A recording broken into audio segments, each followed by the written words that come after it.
નમસ્કાર મિત્રો, હું છું પ્રમોદ ગઢવી. સ્વાગત કરું છું આપ સૌનું મળવા જેવા માણસમાં. મિત્રો, ગત એપિસોડથી આપણે લોક સાહિત્યકાર યોગેશ ગઢવી સાથે વાર્તાલાપ કરી રહ્યા છીએ. આ એપિસોડમાં પણ યોગેશભાઈ પાસેથી આપણે જાણીશું તેઓ જ્યારે સંગીત નાટક અકાદમીના ચેરમેન હતા ત્યારે તેમણે કરેલા કેટલાક મહત્ત્વના કામો વિશે અને તેમના દીકરા અને વિશ્વવિખ્યાત કલાકાર એવા આદિત્ય ગઢવી કવિરાજની બાળપણની કેટલીક અજાણી વાતો વિશે. તો આવો મળીએ યોગેશભાઈને. સંગીત નાટક અકાદમીમાં આપ ચેરમેન બન્યા એ દરમિયાન આપે કોઈ કરેલી એવી કોઈ પહેલ કે એવી કોઈ શરૂઆત કે જેનાથી આપને ખૂબ આત્મસંતોષ થયો હોય એવી કોઈ બાબત? મનોજભાઈ, સંગીત નાટક એકેડેમી એટલે આમ સામાન્ય રીતે ડાન્સ, ડ્રામા અને મ્યુઝિકના લગતી બધી જ વિધાઓ એમાં આવી જાય છે. એટલે શાસ્ત્રીય સંગીત પણ આવે છે અને લોકસંગીત પણ આવે છે. એમાં દેશી નાટકો પણ આવે છે. ખાડાની કંપનીઓની, ભવાઈની આ બધી જ વિધાઓના કલાકારો માટે થઈ અને સરકારે બનાવેલી આ એક એકેડેમી છે કે જેના સંસ્થા એના બજેટથી બધાને ઉપયોગી થાય. એમાં ઘણા બધા કામ થયા છે. પરંતુ મને યાદ છે કે મને જ્યારે અધ્યક્ષ બનાવ્યો ત્યારે મારી ઓળખ હતી માત્ર ડાયરાના કલાકાર તરીકેની. એટલે એક બે વિદ્વાનો અને વડીલો મને મળ્યા ને એમને મને કીધું કે તમને જ્યારે અધ્યક્ષ બનાવ્યા ત્યારે અમને બહુ ચિંતા થઈ હતી કે આટલી નાની ઉંમરના વ્યક્તિને અધ્યક્ષ બનાવ્યો છે તો આ તો માત્ર ડાયરાનો કલાકાર છે, આ શું કરશે? અને એ નાટકના ફિલ્ડમાંથી હતા. નામ મારે નહીં બોલવું જોઈએ, પરંતુ એમને મને આવું કીધેલું સ્પષ્ટ.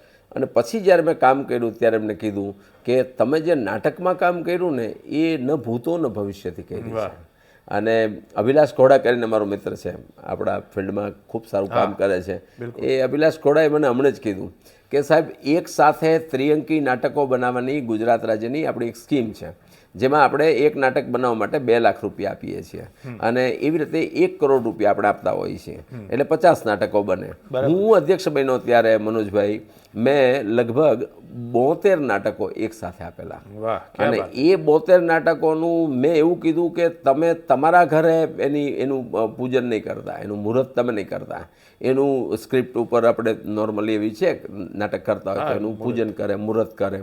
એ મુહૂર્ત મેં એવું જાણકાર લોકોને પૂછ્યું કે આને સફળ કરવા માટે શું કરવું જોઈએ, આ સંકલ્પ સિદ્ધ થાય એ માટે શું કરવું. મેં નાટકો તો આપી દીધા, મેં તો બધાને આપો અને બહુ સારા રીતે આપી દીધા. એ વખતે અમે સવારમાં 7 વાગે સાબરમતી નદીના કિનારે એક સાથે 72 કે 74 નાટકોનું પૂજન મેં મારા હાથે કરેલું. અને નદી કિનારે અને સવારમાં, અને તમામ ચેનલોએ લાઈવ બતાવેલું. એટલે અમારો અભિલાષ ઘોડા એમ કે એક હાથે એક સાથે મુહૂર્ત અને નદી કિનારે થાય એ સંકલ્પ સિદ્ધ થાય. અને એ મારો સંકલ્પ સિદ્ધ થયો.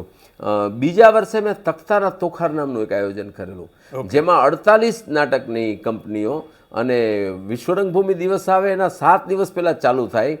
ગુજરાત રાજ્યના 13 સેન્ટર ઉપર રોજ સાંજે નાટક ફ્રીમાં લોકોની વચ્ચે.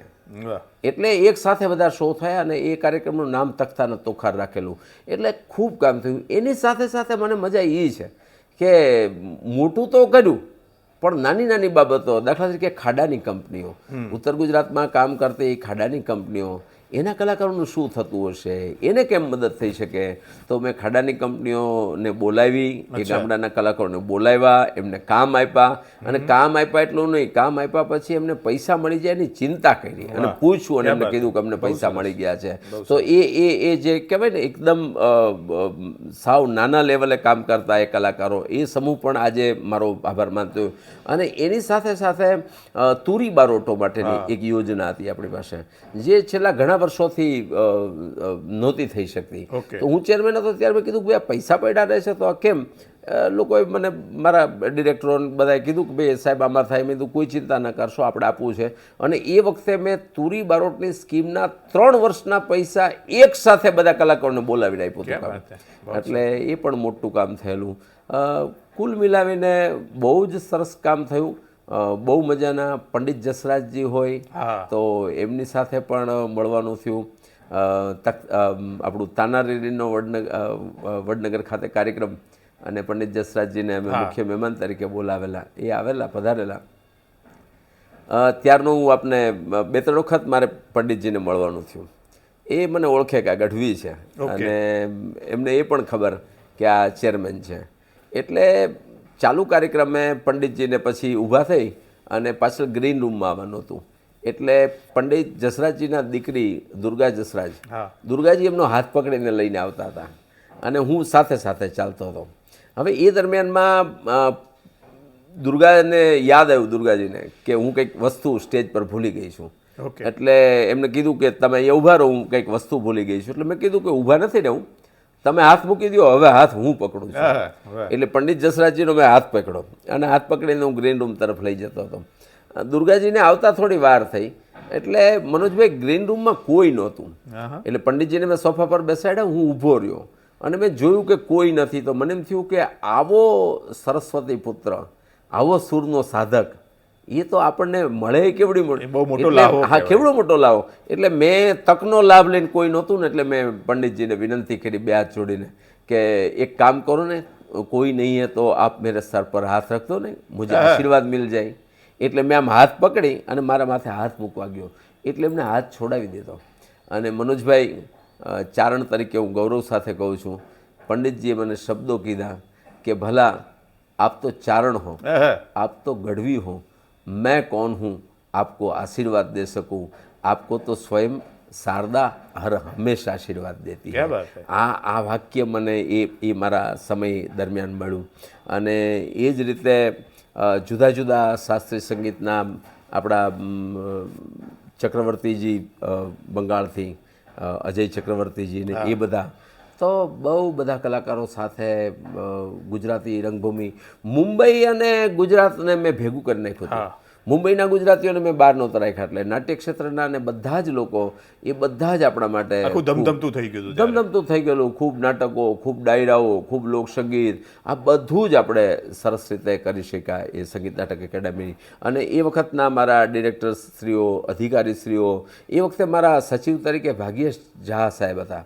અને ભાગ્યેશભાઈ ઝા સાહેબ પણ મને ખૂબ બધું શીખવી ગયા. એ વખતના મારા મંત્રીઓમાં મારા પહેલા મંત્રી તરીકે શ્રી રમણલાલ વોરા સાહેબ હતા. વોરા સાહેબને પણ આજે યાદ કરું તો રમણલાલ વોરા સાહેબે તો હું ચેરમેન બન્યો અને મંત્રીશ્રીને મળવા ગયો તો એમને મને કીધું મને કે હવે મારે ચિંતા જ ના રહી, તમે આવી ગયા ને એટલે હવે તમે ચલાવજો. અને પછી નાનુભાઈ કરીને અમારા મંત્રીશ્રી હતા, એ બધા પણ બહુ આનંદ કર્યો, ખૂબ કામ કર્યું. અને મને એવું લાગે છે કે માતાજીએ તક આપી હતી ને એ તકને હું સિદ્ધ કરી શક્યો છું. બહુ સરસ, બહુ સરસ. હવે આપણે અત્યાર સુધીની અચીવમેન્ટ શું છે? મનોજભાઈ, અચીવમેન્ટમાં તો મંચને હું ન્યાય આપી શક્યો અને એ ન્યાય આપતા આપતા મને ઘણું બધું, દાખલા તરીકે કર્ણાવતી નગરમાં રહું છું, અમદાવાદ નગરમાં, તો અમદાવાદ કોર્પોરેશને પણ એવોર્ડ આપીને મારું જે તે સમયે સન્માન કરેલું. ત્યાર પછી ગુજરાત રાજ્યની સંગીત નાટક એકેડેમી દ્વારા જે ગૌરવ પુરસ્કાર અપાય છે એ 2010માં મને ગૌરવ પુરસ્કાર મળેલો, ખૂબ નાની ઉંમરે મળેલો. અને મને જ્યારે ગૌરવ પુરસ્કાર મળ્યો ત્યારે મનોજભાઈ જોશી, આપણા કલાકાર, એ અને હું, અમે બંને કલાકારો હતા અને અમે બંને નાની ઉંમરના હતા, બાકીના બધા 60 ઉપરના હતા. ત્યારે માનનીય મંત્રી શ્રી ફકીરભાઈ વાઘેલા હતા, યુવક સેવા સાંસ્કૃતિકના મંત્રી. ત્યારે ફકીરભાઈ વાઘેલા સાહેબ બહુ સરસ બોલ્યા હતા કે આ એવોર્ડ અમે આપીએ છીએ એમાં અમે આરતીના પ્રકારથી આપીએ છીએ. એમ કે ભાઈ એક આરતી છે મંગળા આરતી હોય તો એ વહેલી સવારે થાય, પછી બપોરની એક આરતી હોય, પછી સાયંકાલની હોય. તો કે અમે આ જેટલા લોકોને ગૌરવ પુરસ્કાર આપ્યા છે એમાં પહેલાં જે સાયંકાલની આરતી હોય એટલે જેના જીવનની સંધ્યા હોય એવા કલાકારો પસંદ કર્યા છે. અમુક અમે મધ્યમ કર્યા છે ને અમુક મંગળા આરતીની આરતીઓ કરી છે. મંગળા આરતી એટલે યુવાન, એટલે એમાં એ સ્પેશિયલ નામ બોલેલા કે ભાઈ યોગેશ ગઢવી સૌથી નાની ઉંમરના છે છતાં અમે મંગળા આરતીની રીતે આપીએ છીએ, ભવિષ્ય ખૂબ આગળ વધે. ત્યાર પછી મને 2017માં આપણી કેન્દ્રની સંગીત નાટક એકેડેમી છે, આખા ભારતભરમાં એ મને લાગે છે 40-42 એવોર્ડ અપાતા હોય છે. એમાં મને એવોર્ડ રાષ્ટ્રપતિ ભવનમાં, દરબાર હોલમાં રાષ્ટ્રપતિશ્રીના હસ્તે એનાયત થયો અને એ એવોર્ડનું ખૂબ મહત્ત્વ છે. બીજા એવોર્ડ્સ છે એ રાજકીય રીતે અપાતા હોય છે, જ્યારે આ અમારી કલાકારોની કમિટી નક્કી કરતી હોય છે. અને એ એવોર્ડ મને અપાયો. ઘણા બધા લોકોને એ પણ પ્રશ્ન થતો હોય છે, એટલે હું આપના પોડકાસ્ટના માધ્યમથી મનોજભાઈ સાચી વાત પહોંચાડું. ઘણા લોકો એવું કહેતા હોય છે કે તમને આ રાષ્ટ્રપતિ એવોર્ડ કઈ રીતે મળી ગયો, કારણ કે અમે શું છે પેલું રાજકીય ક્ષેત્ર સાથે જોડાયેલા છે એટલે બધાની આંગળી એ રીતે હોય. પછી મેં એમને કીધું કે ભાઈ મારી બાબત એવી છે કે મને જે એવોર્ડ મળ્યો ને એ ચારણી સાહિત્યમાં મળેલો છે અને ચારણી સાહિત્ય માટે આટલા વર્ષોમાં સંગીત નાટક એકેડેમીએ, કેન્દ્ર સરકારે કોઈ એક એવોર્ડ આપ્યો હોય તો એ મારો એવોર્ડ છે. અને એ એવોર્ડ આપવાનું કારણ એ હતું કે કેન્દ્રની સંગીત નાટક એકેડેમીના અધ્યક્ષ તરીકે શેખર સેનજી હતા ત્યારે, અને શેખર સેનજીએ મને ત્યારે હું ગુજરાતમાં ચેરમેન તરીકે એટલે મને ફોન કર્યો કે ગઢવી સાહેબ, દરેક રાજ્યમાંથી 4-5 વિદ્વાનો જેને પદ્મવિભૂષણ મળ્યા હોય એવા જુદા જુદા ક્ષેત્રમાંથી નાટ્ય હોય, સંગીત હોય, લોકસંગીત હોય, શાસ્ત્રીય સંગીત હોય, આ બધાને બોલાવીએ છીએ આપણે. તો અંદાજિત 400 લોકો ભેગા થશે અને એમાં વક્તા તરીકે આપ આવો. એટલે મેં એમને પૂછ્યું કે વક્તા તરીકે તો વિષય શું છે. એ વિષય આપતી વખતે એમને મને કીધું કે આપ લોકસંગીત લઈ લેના. મનોજભાઈ, આ સ્પષ્ટતા બહુ કરવા જેવી છે. મેં એમને કીધું કે ભાઈ લોકસંગીત કયું લોકસંગીત? તો મને કે ગુજરાતનું લોકસંગીત. મેં કીધું ગુજરાતનું કોઈ લોકસંગીત જ નથી. લોકસંગીત કોક છે એ સૌરાષ્ટ્રનું છે, કાઠિયાવાડનું છે, મધ્ય ગુજરાતનું છે, ઉત્તર ગુજરાતનું છે, કચ્છનું છે, દક્ષિણ ગુજરાતનું છે. આ તો બધું લોકસંગીત જુદું જુદું છે. આજે પણ આપણે નક્કી કરી શકીએ કે આ બધું જુદું છે. તો બધું ગુજરાતી લોકસંગીત તો કઈ રીતે હોઈ શકે ભાઈ? તો એ મૂંઝાયા. હિન્દી ભાષી, આમ તો વિદ્વાન છે, બહુ મોટું નામ છે. મને કે એમની તો આપ ક્યાં કર રહે હો? मैं तो मैं तो चारणी साहित्य करता हूँ.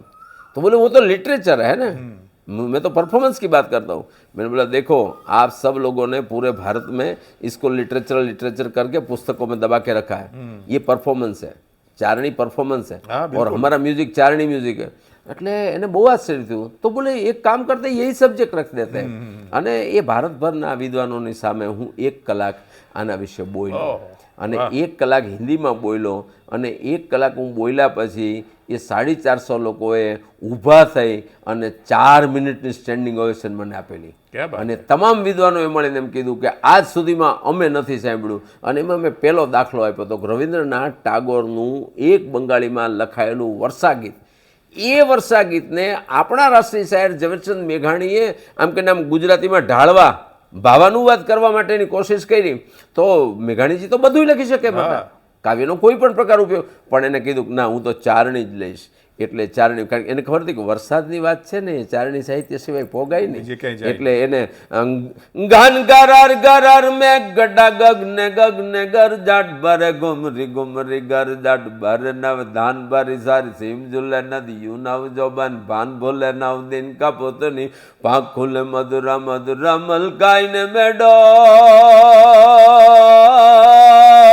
કેવી અદ્ભુત રીતે સાહેબ, તમે નહીં માનો, કોઈને સમજાય કે ન સમજાય, પણ મેં આ એમને ઊભા ઊભા પોડિયમ ઉપરથી ગાયું અને તાળીઓના ગડગડાટ. ત્યારે મને એમ થયું કે ધન્ય છે રાષ્ટ્રીય શાયર ઝવેરચંદ મેઘાણીને અને ધન્ય છે હેમુભાઈ ગઢવીને કે કેવા ચારણી કમ્પોઝિશનને એને ગાયું છે સાહેબ. એ મને સાંભળો એટલે મારી ટર્મ પૂરી થઈ ગયા પછી મને ચારણી સાહિત્ય અને ચારણી સંગીત અને ચારણી ગાન માટે ક્યાં બાત હે, ચારણી સંગીત જુદું છે એ ચારણોને ખબર જ નથી. ચારણી સંગીત આખું છું. દાનલગારીજી આરતી લખે, ભગવાનની શિવજીની આરતી લખે છે અને બાપુએ કીધું કે તમારે એક શિવજીની આરતી લખી દો. અને સાહેબ આરતી લખી, જુઓ ચારણી. દાતારેશ્વર દેવ બોડિજા કરું તમારી સેવ જટામાં વસે માત ગંગે ઉપતિત ને પાવન કરતી પાર્વતી ના પતિ ખોળલે રમે ગુણ નો પતિ જાપ નિત જપે જતી ને સતી આરતી રોજ ઉતરતી ગાળ તણા છો ગાળ કંઠમાં ચુલી રજા કંકાળ યંગ પર રમે વિક દરવ્યાલ મણી દરફણિયલ કાળા અનગરલ ધરલ નીલકંઠ ધતુરા ભાંગ દ્રપ્ત યાકંઠ નિજાદર ભૂત પ્રેત નાચંદ ભયંકર ભૂરી લટાળા કાળ તણા કાળ કંઠમાં ઝૂલી રહ્યા કંકાળ. આ ચારણી છે સાહેબ. વચ્ચે અટકાવું, આપ આદિત્ય જ્યારે નાનો હતો જી, ત્યારે મને યાદ છે કે આપ આ આરતી એની પાસે ખાસ ગવડાવતા. બિલકુલ બિલકુલ. આદિત્ય રેગ્યુલર બેસતા હતા ને. બિલકુલ બિલકુલ. બધા આવો ત્યારે સાવ નાનો હોય ને આદિત્ય. મને મારા પિતાજીએ આ પરંપરા ચાલુ કરેલી કે ફરજિયાત નહોતું, પણ મેં આપને પહેલાં અગાઉ કીધું ને, મારા પિતાજી હું નાનો હતો તો મને એ લાગતું કે હું આદિત્યને ફરજિયાત નહીં, પણ હું કંઈક ગાતો હોય ને તો એક તો મારે ઘરમાં મોટેથી ગાવાની, ખુલ્લીને ગાવાની ટેવ છે અને એ સાંભળતો હોય અને પછી સાંભળતો એટલે પછી હું કોઈક વાર એને કહે ખરો કે તું આ ગાજે, તો એ ગાતો હોય. એમ કરતાં કરતાં સૌ પહેલું 3.5-4 વર્ષની ઉંમરે એ જટા કટા હસમ ભ્રમમ ભ્રમમ ને લીંપ નિર્જરી લોલ વિચ વલ્લરી, પછી એને એટલો બધો રસ પડવા માંડ્યો આદિત્યને કે મને યાદ છે કે એક ગુજરાતી લોકસંગીતનો એક બહુ જ મધુરો કંઠ અને જેને શું અદ્ભુત લોકગીતો ગાયા છે રમેશ પરમાર, આપણા રમેશભાઈ પરમાર, અને એની એક રાહડાની કેસેટ, અને એ ઘનશ્યામ કવિ સાથે જાઓ એટલે એ જે પેલી કંપની હતી એમાં એ કામ કરતા, અને એમાં એ ભાઈ જે હતા એને મને કીધું કે તમારે રાહડા સાંભળવા છે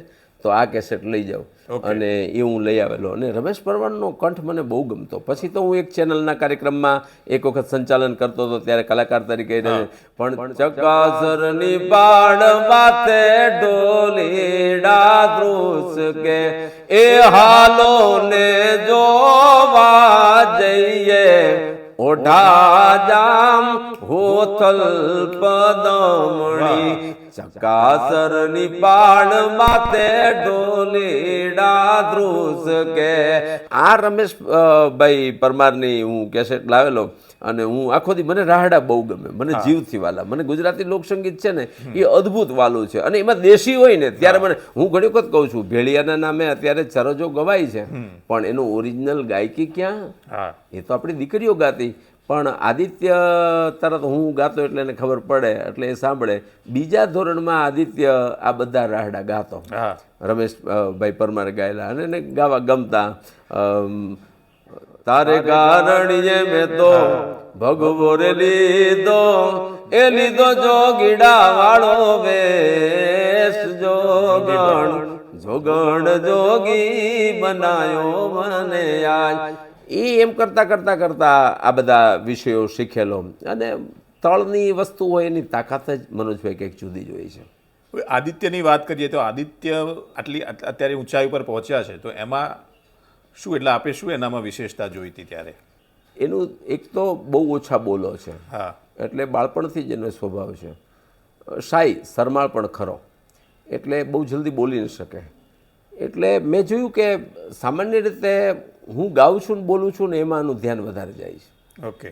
એટલે એ મારું ઓબ્ઝર્વેશન એ સ્કૂલમાં બેઠો એ પહેલાંનું હતું કે આને આ વધારે ગમે છે. એટલે મેં કોઈને કીધા છે, કારણ કે અમુક બાબતો છે ને જાહેર નથી થઈ શકાતી. દાખલા તરીકે ભગવા પહેરવાનો એની જાહેરાત ન કરાય, એ તો તમે થઈ જાઓ પછી ખબર પડે. એટલે મેં કીધું કે આને ધીમે ધીમે એ વિષય તરફ આપણે રાખીએ.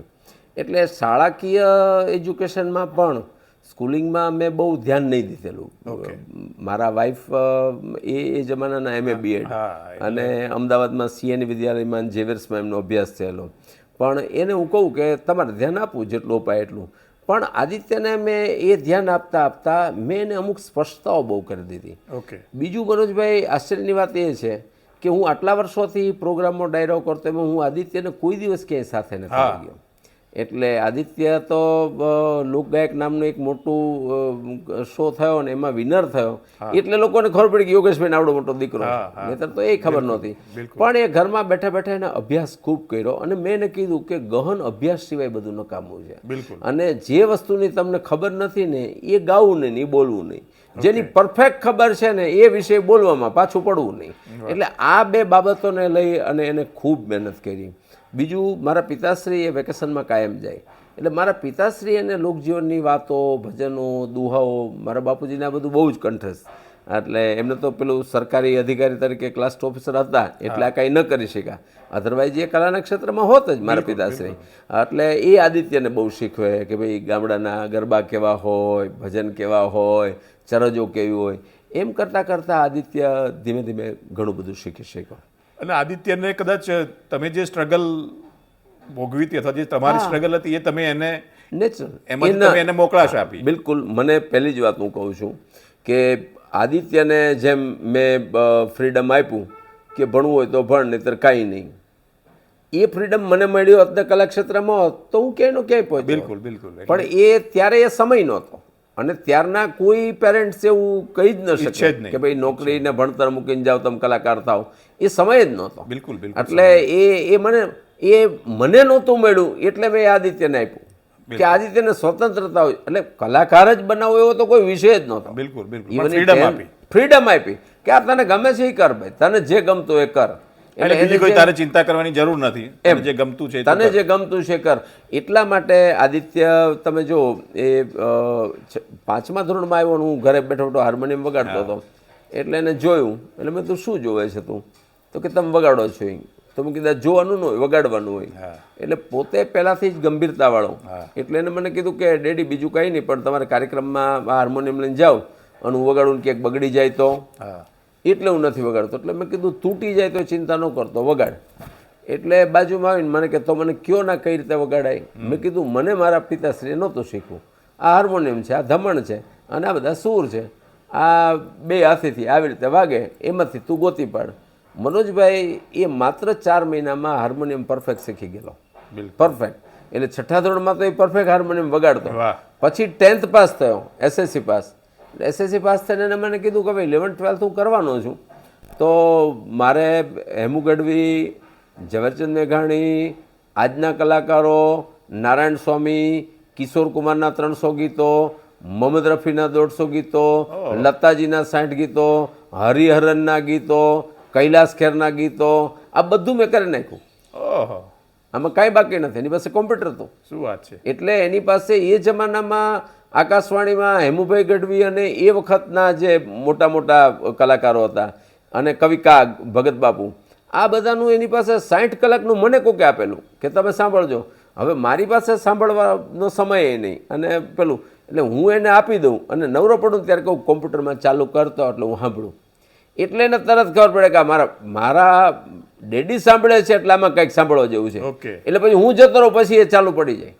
અને એને પહેલી શરૂઆત તો એવી કરેલી કે 60 વર્ષ પહેલાં રાજકોટ રેડિયોના જે રેકોર્ડિંગ થતા એમાં આ છંદ કઈ રીતે ગવાયો હતો એ જ રીતે રેકોર્ડ કરતો, કે એ જ પદ્ધતિ, એમાં કોઈ ફેર નહીં. 60 વર્ષ પહેલાં જે ગવાતું હતું ને એ જ ગાવાનું, એ જ પદ્ધતિ, એમાં ફેર નહીં પાડવાનો. એટલે મનમોરબાની થનગાટકારે ગાય ત્યારે પણ તમે આપ જોશો ને તો એ હેમુભાઈના ઓરિજિનલ ઢાળને વળગીને જ, એમાં કાંઈ આઘું પાછું ન કરે. પછી મેં એને કીધું કે ભાઈ આનાથી પૂરું નથી થઈ જતું, હજી તો બાકી બહુ રહે છે. મને કે શું? મેં કીધું કોઈ પણ કલા છે ને એ શાસ્ત્ર સિવાય ન શોભે. તો મને કે ડેડી સમજાયું નહીં. મેં કીધું આ તો તું બધું દેશી શીખો, આ દેશીની સાથે તારે શાસ્ત્રીય શીખવું પડે. એટલે 10મામાં એને સપ્તકમાં એડમિશન લીધું અને શૌકત હુસેન ખાન સાહેબ પાસે આગ્રા અતરોલી ઘરાનાનો એ વિદ્યાર્થી બન્યો. આપ નહીં માનો, 2 વર્ષમાં શૌકત હુસેન ખાન સાહેબે મને એવું કીધેલું કે 2 વર્ષમાં આ છોકરો, એ મને ઓળખતા નહીં. એને તો 1.5 વર્ષ પછી એને આગ્રહ કર્યો કે આપકે પેરેન્ટ્સ કોણ હે, ક્યું કભી દીખતે નહીં? કારણ કે બીજા મા બાપ તો રોજ જતા હોય કેવું ગાય છે શું. અમારે તો કંઈ હતું નહીં, ભાઈ જેવું ગાય એવું તારે ગાવાનું છે, શીખાય શીખજે. એ 1.5 વર્ષે એને કીધું કે તમે તમારા ફાધરને, આ રીતે તો સરળ છે, કંઈ જવાબ ના દે કે આપની ફિલ્ડમાં કામ કરતા મેં બોલુંગા. હવે એને મારી મોટી ચિંતા કે આ આવે કે ન આવે. એટલે મને પછી એને રિક્વેસ્ટ કરીને કીધું, એટલે હું ગયો મળવા. અને શૌકત હુસેન ખાને બહુ જ આમ મારી સામે નજર ઊંચી કરી અને આદિત્યને પૂછ્યું કે યે હે આપકે પિતાજી? કે હા યે હે. અચ્છા બેઠા હો જાઓ ક્લાસ મેં. એટલે આદિત્ય શેતરંજી પાથરી, ઓલો ઇલેક્ટ્રિક તાનપુરો ગોઠવો, હાર્મોનિયમ મૂક્યું અને મને કે તમે અહીં બેસી જાઓ. ને એ પોતે બેસી ગયો. એને ગુરુજી આવ્યા, એ પછી શાંતિથી બેઠા અને મારી નજર સમક્ષ આદિત્યને કીધું કે ઠીક હે બેટા, આજ ચારુકેશી કરેંગે? એટલે આદિત્ય કીધું હા ગુરુજી. એટલે એને ગાવાનું ચાલુ કર્યું અને લગભગ 20 મિનિટ એ ગુરુજી ગાયા. એટલે ચારુકેશીના જુદા જુદા વેરિએશન્સ એ જે ગાય એ આદિત્ય સામે ફોલો કરે અને કાંઈ આગું પાછું કે એક વખતે શીખવું ના પડ્યું. પૂરું થઈ ગયું એટલે મને એમને પૂછ્યું કે જનાબ देखा आपने? मैं कीधु हाँ देखा. तो कि देखने की ज़रूरत नहीं, सुना आपने? मैं कीधु हाँ सुना भी सही. तो बोले क्या देखा आपने, क्या सुना आपने? मैंने बोला आप जो शास्त्रीय संगीत गा रहे हो वो ये गा रहा है. बोला ऐसी बात नहीं है, मेरे पास आगरा अतरौली घराने में कोई 15 साल तक सीखे न तो भी इतना नहीं कर सके उतना इसने 1.5 साल में सीख लिया. वाह क्या बात है. અને પછી એમને મને કીધું કે તમે આ છોકરો મને આપી દો, મારે ભારત દેશનો આગ્રા અતરૌલી ઘરાનાનો મોટો ગાયક બનાવવો છે. એટલે મેં કીધું કે ભાઈ આપવાનું ને કહેવાનું ને એવું કંઈ આપણામાં આવતું નથી. મેં તો એને સ્વતંત્ર રાખ્યો છે, એને જે કરવું એ કરે. એટલે 2 વર્ષ મેં શાસ્ત્રીય શીખ્યો. પછી જેવિયર્સમાં આવ્યો, એડમિશન લીધું અને આદિત્ય વિચારે છે એને પછી તો બધું ઘણું બધું શીખી ગયેલો, ઘણું બધું. જેવિયર્સમાં આવ્યો પછી લોકગાયકની કોમ્પિટિશન ચાલુ થઈ. એમાં એ ઓડિશનમાં ગયો, ત્યારે પણ મને નથી ખબર, હા એ ગયો એની પણ નથી ખબર. વિજેતા બહેનો, હવે વિજેતા બહેનો એટલે મને દરેક જગ્યાએથી ફોન આવવા માંડ્યા કે તમારો દીકરો કલાકાર છે ને બોલાવતા હોય ને બહુ સારું ગાય છે ને અમે ટીવીમાં જોઈ છે. એટલે મેં એને કીધું કે ભાઈ હવે ચાલુ કરી દે, હાલ કામ ચાલુ કરીને પૈસા કમાવો. ત્યારે એને મને નાખી દી કે નહીં, હું આ કાર્યક્રમો નથી કરવાનો. અરે મેં કીધું યાર આટલું બધું શીખીને આટલું તને આવડે છે તો હવે કાર્યક્રમ નથી કરવાનો, શું કરવાનો? તો કે મારે હજી ભણવાનું બાકી છે. શું ભણવાનું? તો કે મારે જે શીખવું છે મને પૂરું નથી આવડતું. મનોજભાઈ બહુ ઓછા કલાકારોને આ ધીરજભાઈ, એને ત્યારે એટલે બહુ શાંત છે એકદમ. બહુ શાંત. મને કે મારે શીખવાનું. મને કે શું? તો કે વર્લ્ડમાં મ્યુઝિક ક્યાં ચાલે છે તો મારે શીખવું પડે ને. એટલે એને ચેન્નાઈમાં AR રહેમાનની કોલેજમાં એડમિશન લીધું. અને ત્યારે એ મને પૂછે છે કે હું એડમિશન તો લઈ લઈશ પણ એક તકલીફ છે. બધું શું? તો કે ફીસ બહુ છે. એટલે લાખો રૂપિયામાં ફીસનો ખર્ચો હતો. એટલે એને એમ થયું કે મારા બાપને આટલો બધો ખર્ચો ક્યાં કરાવો કે ડેડી. એટલે મેં એને કીધું કે ભાઈ 28 વર્ષ સુધી તારા કોઈ પણ ખર્ચા થાય હું આપીશ, 28 વર્ષ પછી હું એક પૈસો નથી આપવાનો, એટલે એ તારી ચિંતા નથી કરવાની, જે ખર્ચ થાય હું કરીશ. 3 વર્ષ ત્યાં રહ્યો. AR રહેમાન સર સાથે એને સ્ટુડન્ટ હતો ત્યારે રહેમાન સરે હિન્દી ફિલ્મનું એક ગીત ગવડાવ્યું. એ જમાનામાં એને 2 ગીતો ગાયેલા, એ ગીતો ઓસ્કારમાં નોમિનેટ થયા. અને પછી AR રહેમાન સરે એક બહુ મોટો વર્લ્ડવાઇડ શો કરેલો સૂફી કોન્સર્ટનો. એ સૂફી કોન્સર્ટમાં AR રહેમાન આદિત્યને સ્ટુડન્ટ હતો ત્યારે બાજુમાં બેહાડીને સ્વતંત્ર ગૌરાવતા એમ. એટલે કોરસમાં કે એમ નહીં. એટલે એની શીખવાની ભાવના આજે પણ એટલી જ છે. એટલે આદિત્ય શીખતો જાય છે. એ રોજ નવો સૂરજ ઉગે ને ત્યારે નવા સૂરજ પાસે નવું શીખે છે. એ આદિત્ય છે. બિલકુલ. હવે આપણે પોડકાસ્ટના અંત તરફ જઈએ છીએ. આપનો જીવન મંત્ર શું રહ્યો? મારો જીવન મંત્ર બહુ જ સહજ છે, સહેલો છે. અને મેં બધાને કીધું છે કે મોજમાં રહેવું. દાન અલગારીએ કીધું છે ને એમ મોજમાં રહેવું, મોજમાં રહેવું, મોજમાં રહેવું, મોજમાં રહેવું રે. અગમ અગોચર અલગ ધણીની ખોજમાં રહેવું રે. એનું કારણ એ છે કે અમારો ઘનશ્યામ કવિ દુહામાં એમ કહેતો કે આ જીવન, આ જોબન, આ માલધન એમાં અવિચળ રહ્યું કોઈ, પણ જેથી ઘડી આનંદ કી જીવન કા ફલ સોય. ઈ જે જીવન છે એ મોજથી જીવાય, એટલે મોજથી જીવવું આ મારો જીવનનો ઉદ્દેશ છે. હવે આપની સાથે એક રેપિડ ફાયર કરીએ છીએ. તો આપના મનપસંદ કવિ કોણ? મારા મનપસંદ કવિ દાસ સતાર. મને જ્યાં ગમે ત્યાં હરું છું, ફરું છું. જે જૂની વાણી આપી દાસ સતાર, એ મારા બહુ ગમતા કવિ છે. મનપસંદ લોકગાયક? મારા મનપસંદ લોકગાયક કાનદાસ બાપુ. પછી મનપસંદ પુસ્તક? મારું મનપસંદ પુસ્તક મેં મારી યુવાનીમાં વાંચેલું એવું ડેલ કાર્નેગીનું how to wins friend and કરીને જિંદગી જીતવાની જડીબુટ્ટીઓ, હાઉ ટુ વિન ફ્રેન્ડ્સ, એ જે પુસ્તક હતું એ મારું ખૂબ ગમતું પુસ્તક. મનપસંદ ભજન? મારું મનપસંદ ભજન છોડી મત જા મને એકલી રે વણજારા, જીઓ વણજારા, જીઓ વણજારા. મનપસંદ સ્થળ? મનપસંદ સ્થળ મારું આમ લગભગ હું કહું તો વિશ્વમાં હું ફરેલો છે એમાં ન્યુયોર્ક મારું ખૂબ મનપસંદ સ્થળ છે. સૌથી પ્રિય વ્યક્તિ? મારી સૌથી પ્રિય વ્યક્તિ હું લગભગ આખી જિંદગીમાં કોઈ દિવસ બોલી નથી શક્યો પણ આજે હું બોલી દઉં છું. મારા માતુશ્રી પુષ્પાબેન ગઢવી. વાહ. સૌથી મોટો ગુણ? સૌથી મોટો ગુણ એ જતું કરવું. કાંઈ પણ હોય તો જતું કરી દેવું. એક એવી આદત જે તમારે બદલવી હોય? મોડા જાગવાની. એક અધૂરી ઈચ્છા? એક અધૂરી ઈચ્છા એવી છે કે સાવ ગ્રામીણ જીવનમાં, સાવ લોક જીવનમાં આપણે રહી ન શક્યા, જેમાં બાળપણ વીતું એ. હજી એવું ખરું કે હજી ક્યાંક એ ગામડે જતો રહું અને સાવ ગ્રામીણ જીવનમાં જીવું. એક શબ્દમાં ગુજરાત? જીવથી વાલું અથવા તો જીવ. વાહ. હવે આજના યુવાનોને શું સંદેશ આપશો આપ? આજના યુવાનોને હું માત્ર યોગેશ ગઢવી એટલો જ સંદેશ આપીશ કે ગુજરાત રાજ્યમાં જન્મ્યા છો એ તમારું ભાગ્ય છે. વાહ. વિશ્વનો એક એવો ભાગ, ભૂભાગ કે જ્યાં ગાંધી પણ મળે છે, જ્યાં સરદાર પણ મળે છે. એક જ સમયગાળામાં જો જુદી જુદી વાતો છે. સરદાર કુછ અલગ હે, ગાંધી કુછ અલગ હે, અને બે સાથે કામ કરે છે. એ આ ગુજરાત રાજ્યની ઓળખ છે. એટલે ગુજરાતમાં તમે યુવાનો જન્મ્યા છો તો તમે ભાગ્યશાળી છો. તો એ ભાગ્યશાળી છો ત્યારે ગુજરાત રાજ્યની આવડત એટલે શબ્દ, સાહિત્ય અને સંસ્કૃતિ શબ્દને જાળવી રાખો એટલે માતૃભાષાને જાળવો, આપણા ગીતોને જાળવો, આપણા સાહિત્યને જાળવો. કારણ કે આપણા સાહિત્યને જાળવશે ને તો આપણે કોઈ યુવાનોને એવું નહીં કહેવું પડે કે તમારા મા બાપનું ધ્યાન રાખજો, કારણ કે આ સાહિત્ય શીખવો છે તો મા બાપનું ધ્યાન રાખશે નહીં. તો શબ્દ, સાહિત્ય અને સંસ્કૃતિ આનું જતન કરો અને બધા જ યુવાનો રાષ્ટ્ર માટે કાંઈક કરો, કાંઈક રાષ્ટ્ર માટે, નેશન માટે. અને કોઈ ચડાવે એમ નહીં, તમારો સ્વતંત્ર વિચાર હોવો જોઈએ કે હું રાષ્ટ્ર માટે આટલું કરીશ. બસ રાષ્ટ્ર નિર્માણમાં તમે તમારો ફાળો આપતા રહ્યો અને તમારી નાની નાની પગલીઓ ભરતા ભરતા ઠેઠ એવરેસ્ટ શિખર સુધી પહોંચો, એટલો મારો સંદેશ. આપની કોઈ એવી રચના હોય અથવા તો આપના મોઢે ખૂબ પ્રસિદ્ધ થઈ હોય, હા, અવારનવાર એની પ્રોગ્રામોમાં વન્સ મોર થતું હોય કે ડિમાન્ડ થતી હોય, જી. એવી કોઈ રચના એક સંભળાવો. આમ મારા 7 પેઢી કવિઓની છે.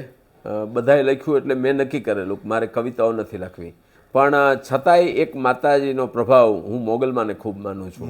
અને મારા પરિવારમાં જ પેઢીઓથી અમે મોગલને, અમારી ફૂલ બોખાની મોગલ કહેવાય છે, બોક્ષાની મોગલ, તો એ હું ખૂબ માનતો. એટલે એક વખત મોગલમાંનો તરવાડો જે માનતા હોય છે, હવે તો ચારણેતર લોકોને પણ ખબર છે કે તરવાડો એટલે શું, પહેલાં કોઈને નહોતી ખબર. તો મને એમ થયું કે આ તરવાડો છે એ આ વડીલો જતા છે તો તરવાડો શું એ કોઈને ખબર નહીં પડે. એટલે માતાજીનો હુકમ થયો અને મોગલના આદેશથી મેં એક મોગલમાંનો તરવાડો લખ્યો છે. એ દરેક કાર્યક્રમમાં લોકો એમ કહે કે ભાઈ મોગલમાંનો તરવાડો યોગેશભાઈ તમે ગાઓ. એ મારી રચના છે અને હું 1-2 લાઈન તમને સંભળાવી પણ દઉં. એ જે મોગલનો એ તરવાડો, એ બાયુ મારી મોગલનો તરવાડો, ડાકલિયા